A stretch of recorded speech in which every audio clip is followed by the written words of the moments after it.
نہیں جانتے. با محاورہ دیکھیں کہ کہہ دو میرا رب جس کے لیے چاہتا ہے روزی فراخ کر دیتا ہے اور جس کے لیے چاہتا ہے تنگ کر دیتا ہے، لیکن اکثر لوگ نہیں جانتے. اللہ کی مشیت یہ ہے کہ وہ اس دنیا میں اپنے نافرمانوں اور فرما برداروں سب کو رزق دے. اس صورت میں اس دنیا میں انسان کی آزمائش ہو سکتی ہے. اگر وہ اس دنیا میں نافرمانوں کو رزق نہ دیتا یا ان پر رزق تنگ کر دیتا اور اپنے فرما برداروں کو رزق دیتا یا انہیں وافر رزق ادا کرتا تو پھر تو ہر ایک ایمان لے آئے گا. تو پھر اس میں انسانوں کی آزمائش تو نہیں ہوگی نا. اور اس کا دوسرا اسپیکٹ ہم یہ دیکھتے ہیں کہ بسا اوقات ظالم، چور، ڈاکو، مکار، فریب کار، ان کے پاس وافر رزق ہوتا ہے. حالانکہ ان صفات کو اور ایسی صفات کو رکھنے والے لوگوں کو اچھا نہیں سمجھا جاتا. پھر بھی ہم یہ دیکھتے ہیں کہ شریف لوگ، سچ بولنے والے، عہد کے پابند، کسی کو ہاتھ یا زبان سے تکلیف نہ پہنچانے والے، اللہ کے فرما بردار اور عبادت گزار لوگ فکر و فاقہ میں مبتلا ہوتے ہیں. انہی کے اوپر آزمائشیں بھی زیادہ آ رہی ہوتی ہیں. حالانکہ ان صفات کو اور ایسی صفات رکھنے والے انسانوں کو سبھی اچھا سمجھتے ہیں، لیکن پھر بھی یہ جو یہ نافرمان لوگ ہیں، اس قسم کے لوگوں کی کو جو دنیا میں اللہ تعالیٰ نے نعمتیں دی ہیں اور دوسری قسم کے لوگوں کو اللہ تعالیٰ نے جو تنگی دی ہے، یہ کیسے ہم کہہ سکتے ہیں کہ یہ اللہ کی رضا ہے، جبکہ زبان خلق بھی اس بات کی تردید کر رہی ہے. تو بات یہ ہے کہ یہ چیزیں کہ ہم سوچیں کہ یہ نعمتوں کی زیادتی سے لگ رہا ہے کہ اللہ خوش ہے، اور نعمتوں کی یا خوشحالی کی کمی کی وجہ سے یہ لگ رہا ہے آپ کو کہ اللہ تعالیٰ میرے سے ناراض ہے. تو یہ فارمولا ہی آپ کا غلط. تو بہرحال یہاں پہ اللہ تعالیٰ نے کلیئر کٹ بتا دیا کہ یہ جتنی آپ کے پاس نعمتیں ہیں، وہ تمام نعمت کا جو اللہ تعالیٰ نے آپ کو بلیسنگ دی ہے، اس کا شکر ادا کریں. اور ساتھ اس کا یہ پیپر ہے کہ میری یہ نعمت کو کس طرح گزارا، کس طرح اللہ کی رضا میں یا اللہ کی ناراضگی میں. اس کو آگے پھر مزید ایکسپلین کرتے ہیں 37 میں. وما، اور نہیں، اموالکم، تمہارا مال، ولا، اور نہ، اولادکم، تمہاری اولاد، باللتی، وہ جو کہ تقربکم، تقربو تو تم اور آگے قرب کہ مقرب بنا دے تم کو، اندانا، اندانا ہمارے پاس، زلفا، یہ انڈر لائن کر لیں، یہ نیا ورڈ لگے گا آپ کو، زلفا، درجے میں، مرتبے میں، نزدیکی میں، قدر و منزلت میں، قرب میں، یہ تمام میننگز آتے ہیں زلفا. اللہ، مگر، من، جو شخص، آمنا، ایمان لایا، وہ عاملہ صالحن، اور اس نے نیک عمل کیے، فاولئک، تو یہی لوگ ہیں، لہم، ان کے لیے، جزاء، جزا، بدلہ ہے، ضعفی، دو گنا، بما، اس کے باعث جو، عاملو، جو انہوں نے عمل کیا، فی الغرفاتی، اور وہ بھی غرفاتی، بالا خانوں میں. غرفات کہتے ہیں اونچے مکان کو، جس کی بہت جس کو کہتے ہیں نا کافی کثیر المنزل، جس کو کہتے ہیں نا جس کی منزلیں بہت زیادہ ہوں، بلند و بالا عمارت کو کہتے ہیں غرفات. آمینون، اطمینان، چین پانے والے. آیت نمبر 37 کو دوبارہ با محاورہ پڑھتے ہیں. اور تمہارا مال اور اولاد ایسی چیز نہیں کہ تم کو ہمارا مقرب بنا دے. ہاں، ہمارا مقرب وہ ہے جو ایمان لایا اور عمل نیک کرتا رہا. ایسی لوگوں کو ان کے اعمال کے سبب دگنا بدلہ ملے گا، اور وہ خاطر جمع سے بالا خانوں میں بیٹھے ہوں گے. اب پیچھے بتا کر کہ آزمائشوں کا، آپ کی نعمتوں کا پیپر ہے. آگے آیت نمبر 37 میں اللہ تعالیٰ فرماتے ہیں کہ اللہ تعالیٰ نے مال کو عربک میں خیر کہا گیا ہوا لفظ. خیر کو کہتے ہیں نا برکت کو. اب اس خیر کا استعمال اس کو اچھا یا برا بنا دیتا ہے. یعنی کہ وہ خیر، وہ مال اچھی چیز میں استعمال ہو تو اس کا اچھا استعمال ہے، اگر وہ بری اور اللہ کے نافرمانی کے کاموں میں استعمال ہے تو وہ پھر نجس ہے، ناپاک ہے. تو یہاں پہ مال اور اولاد ایسی چیزیں نہیں جو اللہ کے ہاں تقرب کا ذریعہ بن سکے، بلکہ یہی چیزیں اکثر انسانوں کے لیے اللہ کے تقرب کے بجائے الٹا اللہ سبحانہ تعالیٰ کے غضب اور غصے کا سبب بن جاتی ہیں اور اسے لے ڈوبتی ہیں. اور اس کے بجائے اللہ کے ہاں تقرب کا معیار اس آیت میں اگر آپ غور سے دیکھیں تو لکھا ہوا ہے ایمان اور اعمال صالحہ ہے. یعنی کہ اگر کوئی شخص ایمان لائے اور ایمان صالحہ بھی بجا لائے تو یہی مال اور اولاد اس کے لیے اللہ کے ہاں تقرب کا ذریعہ بن سکتا ہے. وہ یوں کہ وہ اپنے مال اور دولت کو اللہ کی راہ میں خرچ کرتا ہے اور اولاد کی درست تربیت کرتا ہے اور اسے اللہ کا فرما بردار بنا دیتا ہے. سبحان اللہ. اللہ تعالیٰ ہمیں توفیق عطا فرمائے کہ اللہ تعالیٰ نے جو ہمیں مال اولاد دیے اسے اللہ کی راہ میں اللہ کی رضا میں خرچ کریں. جن جن چیزوں کا اللہ نے حکم دیا ہے اس اس میں اس اس میں ہم ان کو خرچ کریں. تو یہاں پہ آپ دیکھیں یہی مال اور اولاد ہے جو فتنہ بھی ہے. اللہ تعالیٰ نے ایک جگہ کہا کہ مال اور اولاد فتنہ ہے، یعنی کہ یہ ان کا مال اگر وہی جیسے میں نے بھی پیچھے ایکسپلین کیا کہ اس کا مال کا یوزج اس کو اچھا برا بناتا ہے، اسی طرح اولاد کی تربیت. آج کل ہم لوگوں کی تربیت کیا کریں؟ آج تو ہم لوگوں نے فلپینوز رکھی ہوئی ہیں، ہم نے میڈس رکھی ہوئی ہیں، نینیز رکھی ہوئی ہیں، کیونکہ ماؤں کے پاس تربیت کا ٹائم نہیں ہے. مدرس دے آر ویری سوشل، گھر کے کاموں کے لیے بھی بے انتہا نوکر ہیں اور ڈرائیورز ہیں، سب کچھ ہے، اور تربیت کے لیے بھی نوکر رکھے ہوئے ہیں. ہماری جو اپنی مائیں تھیں، اگر ہم اپنی جنریشن کی بات دیکھیں تو ان کی ہماری ماؤں کے پاس اتنی میڈس کی سہولیات بھی نہیں ہوتی تھی. ہاں ہوتی تھی لیکن ایک آدھ ہوتی تھی. آج تو ہمارے ہر کام کے لیے ایک تو علیحدہ ملازم ہے اور پلس ایک 24/7 ایک علیحدہ ہمارے پاس اسٹینڈ بائی ہوتا ہے، اندر والا علیحدہ اور باہر کے لیے ایک علیحدہ. اتنے نوکروں کے باوجود بھی ہم اپنی اولاد کی جو تربیت ہے اس میں ہم جو ہے ڈنڈی مارنا شروع ہو گئے. تو پھر ہم کیسی ایسی اولاد کی ہم پرورش کریں؟ تو اب آپ یہ دیکھیں کہ یہی اولاد اگر نیک ہے تو کیا بن جاتی ہے؟ باقیات الصالحات، یعنی کہ مرنے کے بعد بھی یہی اولاد آپ کو فائدہ دیتی ہے. اور یہی مال اگر آپ اس کو صدقہ جاریہ اللہ کی رضا کے کاموں میں کریں تو یہ بھی مرنے کے بعد آپ کو فائدہ دیتے ہیں. تو یہاں پہ مال اور اولاد اللہ تعالیٰ شرح صدر کرے، اللہ تعالیٰ ہم سب کو توفیق دے کہ اللہ تعالیٰ ہم اپنی مال اور اولاد کو بہترین کاموں میں لگا سکیں. اور پھر یہی نیک اولاد آپ کے لیے قیامت میں بھی آپ کے لیے صدقہ جاریہ بن جاتی ہے. پھر آگے کہا جا رہا ہے کہ زیف، یہ بھی آپ جو لفظ ہے نا زیف، یہ یعنی کہ آدھا، یعنی کہ کسی چیز کی مثل اتنا ہی. اور پھر یہی لفظ جو ہے کئی گناہ کے سلسلے میں بھی استعمال ہوا ہے. تو کتاب اور سنت کی صراحت کے مطابق یہ 10 گنا بھی ہو سکتا ہے اور 700 گنا بھی ہو سکتا ہے. تو اس میں ایک لطیف اشارہ دیا گیا ہے کہ ایماندار جنت کے ان بالا خانوں میں دائمی اور ابدی طور پہ قیام کریں گے، کیونکہ اگر ٹھکانہ عارضی ہو تو انسان کو امن اور چین اور اطمینان نصیب نہیں ہوتا. تو یہاں پہ بتایا جا رہا ہے کہ اسی مال اور اولاد کو بہترین اللہ کی راہ میں لگائیں گے تو اللہ تعالیٰ کیا دیں گے؟ فَأُولَئِكَ لَهُمْ جَزَاءُ الضِّعْفِ. اللہ تعالیٰ ہماری نیت پہ ہے کہ کتنا گناہ ہمیں اجر دیں گے، پھر پلس ہمیں بالا خانوں میں جگہ دیں گے. اب آپ یہ دیکھیں کہ ایکچولی ہمیشہ یہ ہوتا ہے کہ اللہ نے دنیا میں جتنے لوگوں کو زیادہ خوشحالی دی جاتی ہے وہی پیغمبروں کی تعلیم کے مخالف بن جاتے ہیں.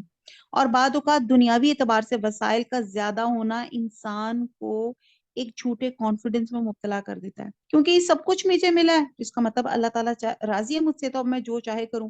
وہ اپنا جھوٹا ظلم رکھتے ہیں. تو یہ کم یا زیادہ ملنا یہ تو اللہ کی طرف سے ہے. اور دنیا میں مال اور اولاد میں زیادہ ہونا اللہ کے قرب کی نشانی نہیں ہوتا. جن کے لیے ان کے عمل کی دوہری جزا ہے، یعنی کہ مال اور اولاد ان کے لیے صدقہ جاریہ بن جاتا ہے. جو دنیا میں جو عمل خود کرتے ہیں وہ ختم نہیں کرتے بلکہ اپنے مرنے کے بعد چاہتے ہیں کہ وہ ملٹی پلائی ہو جائیں. تو اس کے لیے اپنی مال اور اپنی اولاد کو بھی اللہ کے کاموں میں لگا دیتے ہیں. اور پھر کہتے ہیں اللہ تعالیٰ کہتے ہیں ان کے لیے دوہری جزا ہے، دوہرا ثواب ہے. اور ثواب کی انٹینسٹی بھی اللہ تعالیٰ بتائیں گے، ہو سکتا ہے اس سے بھی زیادہ ہو. وہ بلند و بالا عمارتوں میں امن سے رہیں گے. یہاں پھر دوسری مرتبہ بلند و بالا عمارتوں کی بات کی جا رہی ہے، سورہ فرقان میں بھی ہوئی تھی. آپ صلی اللہ علیہ وسلم نے فرمایا تھا کہ جنت میں ایسے بالا خانے ہیں، اتنی اونچی عمارتیں ہیں جن کا ظاہر باطن سے اور باطن ظاہر سے نظر آتا ہے. ہم سمجھتے ہیں کہ ہم ہی شیشے کی عمارتیں بنانا جانتے ہیں، یعنی کہ جس کا اندر اور باہر سے نظر آ جاتا ہے. تو فرمایا کہ جنت میں ایسی عمارتیں ہیں جن کا ظاہر باطن سے اور باطن ظاہر سے نظر آتا ہے. ایک اعرابی نے فرمایا یہ کس کے لیے ہیں، یعنی یہ کس کو ملیں گی؟ سیدھا سا سوال. اس کو شوق ہوا کہ مجھے ملیں گی. تو آپ صلی اللہ علیہ وسلم نے فرمایا جو نرم کلامی کرے، یعنی کہ لوگوں سے جو لوگوں سے بری بات کرے گا، کیونکہ یہ بہت مشکل کام ہے، یعنی کہ ہم چھوٹی چھوٹی بات پہ ہمارا ٹیمپر لوز ہو جاتا ہے. تو یہاں بتایا جا رہا ہے کہ کس کو ملے گا، جو نرم کلامی کرے گا، جو جو نرم مزاج ہوگا، کھانا کھلائے گا، اور لوگ سو رہے ہوں گے تو تہجد پڑے گا اور روزے رکھے گا اور کثرت سے روزے رکھے گا. یہ بالا خانہ اس کے لیے ہے. اس میں آپ دیکھیں کہ دو چیزیں ہیں، حقوق اللہ، اور دو چیزیں حقوق العباد سے تعلق رکھتی ہیں. یعنی کہ جس کی زندگی میں اعتدال اور بیلنس ہوتا ہے، ایسے نہیں کہ اللہ کا حق دینے لگے تو وہ بندوں کو بھول جائے، وہ بندوں کا بھی دینے لگے تو اللہ کو فراموش نہیں کرتا. سبحان اللہ. تو پھر ایسی لوگوں کے لیے غرفات ہیں، بلند و بالا. اور اسی آیت کو ہم وسیلہ بنا کے اللہ سے دعا مانگتے ہیں، اللہ تعالیٰ اللہم انی اسألوک جنت الفردوس، اللہ تعالیٰ ہم سب کو جنت الفردوس عطا فرمائے. آمین ثم آمین. نیکسٹ آیت پہ چلتے ہیں، آیت نمبر 39. والذین، اور وہ لوگ، یسعون، یسعون اردو کا لفظ ہے سعی سے، کہ وہ کوشش کرتے ہیں، فی میں، آیاتینا ہماری آیات میں، معاجزینا، معاجزینا عاجز، اردو کا لفظ ہے عاجز کرنے والا، ہرانے والے ہوں گے. اولئک، یہی لوگ ہیں، فی العذابی، عذاب میں، محضرون، محضرون حاضر کیے جائیں گے. محاورہ دیکھ لیں. اور جو لوگ ہماری آیتوں میں کوشش کرتے ہیں کہ ہمیں ہرا دیں، وہ عذاب میں حاضر کیے جائیں گے. اب دوسرا کریکٹر آ رہا ہے. پہلا کریکٹر وہ تھا جس نے اپنی مال اور اولاد کے اللہ کی رضا میں لگا دیا، تو اللہ تعالیٰ نے کہا بالاغان ملے گی. دوسرا کریکٹر کیا ہے؟ نیچے دکھانا، یعنی کہ نیچے دکھانے سے مراد ان کا مذاق اڑانا، انہیں تسلیم نہ کرنا، اللہ کے راستے میں روڑے اٹکانا، ایمانداروں کو اذیتیں دینا، اور تدبیریں، کانسپریسی، سازشیں تیار کرنا جس سے وہ اسلام کو کمزور یا نیست و نابود کر لیں. تو یہ تمام باتیں ان میں شامل ہیں کہ وہ لوگ ہیں جو ہماری آیتوں میں کوشش کرتے ہیں کہ وہ ہمیں ہرا دیں. نعوذ باللہ. وہ عذاب میں حاضر کیے جائیں گے. اب ان کی کوششیں کیا ہیں؟ نعوذ باللہ، اسلام کو نیچا کرنے کے لیے.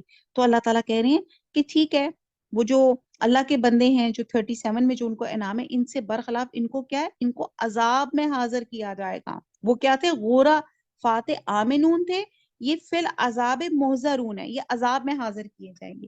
کہ جب ان کا کام ہی اسلام کو نیچا کرنا ہے تو یہ ان کا پھر سزا یہ ہوگی. آیت نمبر 39. قل، کہہ دو، انا ربی، بے شک میرا رب، یبسطو، یبسطو بساط سے ہے، پھیلانے سے ہے، وڈت سے ہے، فراخ کر دیتا ہے، الرزق کا رزق، لمن یشاء جس کے لیے چاہتا ہے، من سے، عبادی ہی اپنے بندوں میں، وَيَقْدِرُ اور پھر وہ ایک قدر ہے، اندازے سے دیتا ہے یا تنگ کر دیتا ہے، لہو اس کے لیے، وما اور جو، انفقتم نفق خرچ کرنے کو کرتے، تم جو خرچ کرو گے، من شیئن کوئی چیز، فہوا پس وہ، یخلفہ اس کے عوض دے گا، یعنی کہ یخلفہ اس کو اچھا بدل دے گا، اخلاف سے ہے، وہوا اور وہ، خیر الرازقین، خیر سب سے بہتر، رازقین رزق دینے والا ہے. آیت نمبر 39 کو بامحاورہ دیکھ لیتے ہیں. کہہ دو کہ میرا پروردگار اپنے بندوں میں سے جس کے لیے چاہتا ہے روزی فراخ کر دیتا ہے، اور جس کے لیے چاہتا ہے تنگ کر دیتا ہے. تم جو چیز خرچ کرو گے وہ اس کا تمہیں اور وہ اس کا تمہیں عوض دے گا، اور وہ سب سے بہتر رزق دینے والا ہے.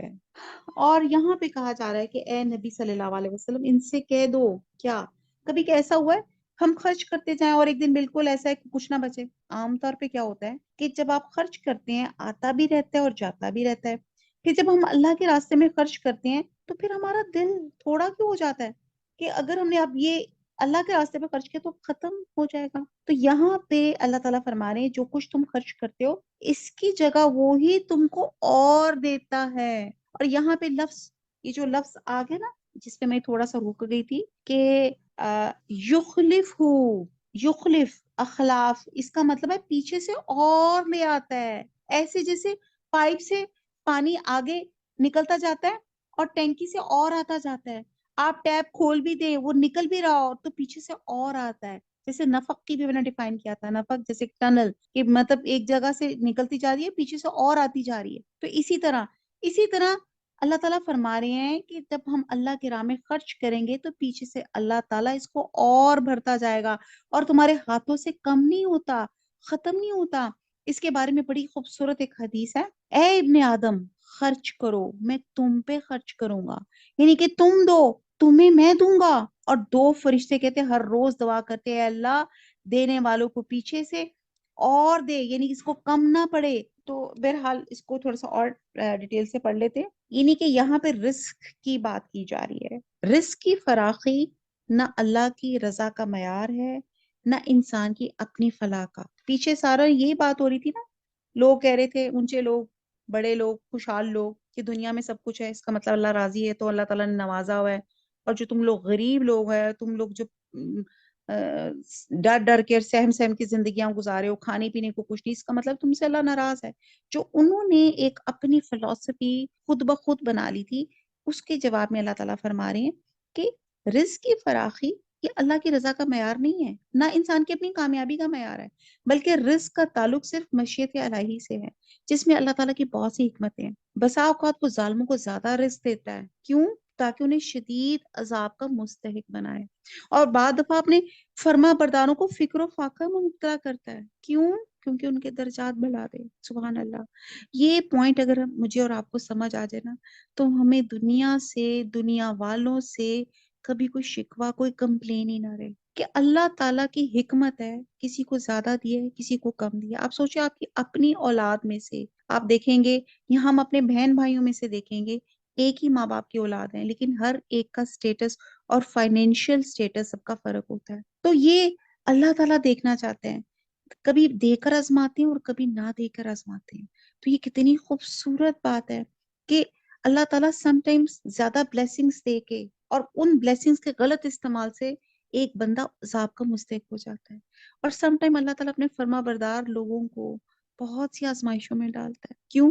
تاکہ ان کے درجات بلند کر دے۔ سبحان اللہ۔ دولت بذات خود ایک ڈھلتی چھاؤں ہے، ایک ہی آدمی کے پاس کبھی زیادہ آ جاتی ہے، کبھی سے چھن جاتی ہے، اور پھر مال و دولت ہی استقرار اور استقلال نہیں ہے، پھر ہم اسے کیسے خیر اور شر کا معیار، ہم کیسے اس کو سٹینڈرڈ بنا سکتے ہیں؟ اور پھر یہاں پہ اللہ تعالیٰ نے بہت ترغیب کی اللہ کی راہ میں خرچ کرنے کے لیے، یہاں اللہ تعالیٰ نے خوشخبری دی، اور یہ حقیقت بیان کی گئی جو ہم سب کے ایکسپیرینس میں بات آتی ہے، کہ اللہ کی راہ میں اللہ کی رضا کے لیے خلوص نیت کے ساتھ انسان جو کچھ خرچ کرتا ہے، اللہ اس کی جگہ اس خرچ کیے ہوئے مال جتنا یا اس سے زیادہ دے دیتا ہے، اور وہ کس ذریعے سے دیتا ہے یہ اللہ ہی جانتا ہے۔ بہرحال ہمارا ایکسپیرینس ہے، اور اس میں ہم تھوڑی سی احادیث پڑھ لیتے ہیں کہ جیسے میں نے ایک آپ کو بتائی کہ اللہ تعالیٰ فرماتے ہیں آدم کے بیٹے تو دوسروں پہ خرچ کر، میں تجھ پہ خرچ کروں گا۔ یہ بخاری کی اوتھینٹک حدیث کا ایک مفہوم ہے۔ سیدہ اسما بنت ابی بکر ایک دفعہ آپ صلی اللہ علیہ وسلم کے پاس آئیں، اور آپ نے اسے ہدایت فرمائی کہ روپیہ پیسہ ہتھیلی میں بند کر کے مت رکھو، ورنہ اللہ بھی تمہارا رزق بند کر کے رکھے گا، بلکہ جہاں تک ہو سکے خیرات کرتی رہو۔ یہ بھی بخاری کی حدیث کا مفہوم ہے۔ سیدنا ابو ہریرہ کہتے ہیں کہ حضور صلی اللہ علیہ وسلم نے فرمایا کہ بندوں پہ کوئی دن ایسا نہیں گزرتا جس دن صبح دو فرشتے نازل نہ ہو، ان میں سے ایک یوں دعا کرتا ہے یا اللہ خرچ کرنے والے کو اس کا بدل دے، اور دوسرا یوں دعا کرتے یا اللہ بخیل کا مال تباہ کر دے۔ یہ بھی بخاری حدیث کا مفہوم ہے۔ سیدنا انس کہتے ہیں کہ آپ صلی اللہ علیہ وسلم نے فرمایا کہ جس شخص کو یہ بات اچھی لگے، اس کا رزق شادہ اور اس کی عمر دراز ہو، وہ رشتہ داروں سے اچھا سلوک کرے۔ آپ دیکھیں کتنی زبردست پوائنٹ ہے کہ ہم سب میں سے یہ بات میں بہت دفعہ کہہ چکی ہوں کہ دو چیزیں ہم سب کو بڑی مرغوب ہوتی ہیں، ایک کیا؟ رزق میں برکت، اور دوسری عمر میں برکت۔ تو اللہ تعالیٰ نے اس کی ریمیڈی کیا بتا دی کہ کیا کرو، رزق میں برکت کیسے آئے گی اور عمر میں برکت کیسے آئے گی؟ اپنے رشتہ داروں کے ساتھ اچھا سلوک کرو، ان کی مدد کرو۔ اللہ تعالیٰ کی کئی صفات ایسی ہیں جو انسانوں میں پائی جاتی ہیں، مثلاً آپ دیکھیں حقیقی رازق تو اللہ تعالیٰ ہے، مگر ہر انسان اپنے بال بچوں کو رزق دیتا ہے، مالک اپنے ملازموں کو رزق دیتا ہے، اس کا ذریعہ بنتا ہے۔ جب ایسی صورت ہو تو اللہ کے لیے کوئی مزید امتیازی صفت بھی استعمال ہوگی۔ کوئی اگر انسان کسی کا رازق ہو سکتا ہے تو اللہ کیا ہے؟ خیر الرازقین ہے، یعنی کہ سب کو رزق دینے والا ہے، بہتر رزق دینے والا ہے۔ اسی طرح اللہ ہر چیز کو پیدا کرنے والا ہے، انسان بھی تو اللہ ہی کی تخلیق اور ایجاد ہے، اس کی نسبت انسان کو موجد یا خالق تو کہہ دیتے ہیں، لیکن احسن الخالقین کون ہے؟ اللہ سبحانہ تعالیٰ۔ تو یہاں پہ آپ کو یہاں پہ جو بڑا خوبصورت لفظ ہے کہ خیر الرازقین، کہ اللہ تعالیٰ سب سے بہتر رزق دینے والا ہے، اور احسن الخالقین سب سے بہترین تخلیق کرنے والا اللہ سبحانہ تعالیٰ ہے۔ یہاں پہ اللہ کی صفتیں آ گئی ہیں۔ اچھا جی، آگے آیت نمبر 40، وہ یوما، اور جس دن یحشرہم، وہ جمع کرے گا، حشر سے ہے، جمیعاً سب کو، سما پھر، یا قولو وہ فرمائے گا، للملائکتی فرشتوں سے، اہؤلائی کیا یہ لوگ، ایاکم تم کو، کانو تھے، یعبدون پوجتے، آیت نمبر 40 میں ہے۔ اور جس دن وہ ان سب کو جمع کرے گا، پھر فرشتوں سے فرمائے گا، یہ لوگ تم کو پوجا کرتے تھے، آیت نمبر 41 بھی ساتھ ہی کر لیتے ہیں۔ قالو وہ کہیں گے، سبحانہ کا پاک ہے تو، انتا تو ہی، ولینا ہمارا دوست ولی ہے، من دونہم ان کے سوا، بلکہ کانو وہ تھے، یعبدون عبادت کرتے، الجن جنوں کی، اکثرہم اکثر ان کے، بہم ان کو، مؤمنون مانتے تھے۔ 41 آیت میں ہے، وہ کہیں گے تو پاک ہے، تو ہی ہمارا دوست ہے، نہ کہ یہ، بلکہ یہ جنات کو پوجا کرتے تھے اور اکثر انہی کو مانتے تھے۔ آیت نمبر 40 اور 41، ہر دور کے مشرقین فرشتوں کو دیوی اور دیوتا مانتے تھے، اور ان کے بت بنا کے ان کی پوجا کیا کرتے تھے۔ کبھی کوئی بارش کا دیوتا ہوتا تھا، کوئی ناگ دیوتا ہوتا تھا، کوئی فلانی دیوی بنا لیتے تھے۔ اور اس آیت میں اسی کے متعلق اللہ تعالیٰ فرما رہے ہیں کہ قیامت کے روز اللہ تعالیٰ فرشتوں سے پوچھا جائے گا، کیا تم ہی ان لوگوں کے معبود بنے ہوئے تھے؟ مطلب یہ ہے کہ تم یہ چاہتے تھے، فرشتوں سے پوچھا جائے گا، تم یہ پسند کرتے تھے کہ تمہاری پوجا کی جائے؟ اور ان کو کہا تھا، کیا تم نے ان کو یہ بھی کہا تھا کہ ہم تمہارے معبود ہیں؟